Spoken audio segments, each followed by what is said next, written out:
Hello, good morning, good afternoon, or good evening, wherever you are in the world. My name is Jorg Sikkes, and in this video, I will talk a little bit about what you truly need to be successful. You see, I was watching a lecture from Garrett J. White yesterday, which is in the Funnel Builder course of Russell Brunson, and in that video, he talked about what seems to be something really basic. When you hear it, you're probably like, yeah, that's logical. But it's the reason why people, even when they know what they have to do, they to become successful or to achieve a certain goal, they still do not do it. Um, so yeah, it's basically this. Is when you set out to be successful in something, you have to, because some people, they don't really even know what they want. So that's the first step. Because if you don't know what you want, you're just running around and doing stuff and think like, oh yes, that's pretty fun. And maybe get some pumped up videos, watch some Gary Vee or watch some Garrett J. White or Tony Robbins, and they're like, oh yeah, I'm feeling good, man. And I'm gonna do stuff, but you have no idea what. Now, you can't fly an airplane without knowing where to go. You just drift around in circles. Goals are really important. But the problem is, I think they're true problems, is that we don't really even know what we truly want most of the time. And the second thing is, we've heard that we have to set goals so many times it becomes like boring. But the reason why we hear it so many times is because it works. It's such a cliche, and that's because it's the basics, it's the fundamentals of how to achieve anything in this life.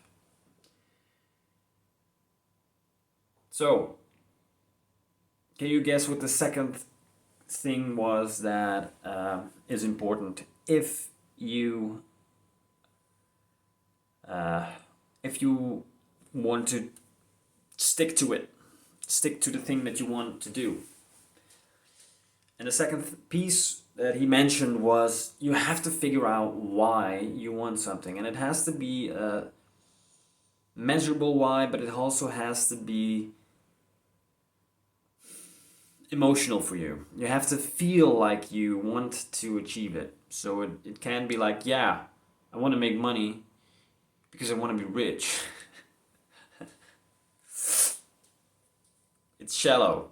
It's not emotional. So the reason why I want to make a lot of money, for example, is because I want to accelerate the sustainable revolution. I want to, be able to provide for my family, my future family, and my girlfriend now at the time. I want to be able to go on awesome trips, awesome experiences, but I also want to be able to, when the situation occurs, someone in my family might have something that needs some money to solve it, and I can jump in and be like, all right, let's fix this. Or you can create magic moments for people. And you can buy better education, for example. So what money unlocks is a lot more important than the actual money itself. It's just a means. It's just a resource. So if you know your what, congratulations. And if you know your why, well done. But now you have your fire. But here's the thing that was kind of controversial and that I have not connected before in the manner of speaking how Jared said it. And that is that having the fire is not enough. So he took one person out of the audience and he had a pretty good answer to the what and the why. So he wanted to to reverse diabetes, and his specific goal was 18,000 people he wanted to reverse diabetes for. And the reason why is because he know the reason why there's so many diabetics is because doctors do not know how to market, and he was a doctor. And And yeah, it was kind of powerful enough so you could feel his fire. And then Garrett asked, okay, how many diabetes patients have you reversed? 3. Now 3 is a lot more than 0, so that's already worth a big applause.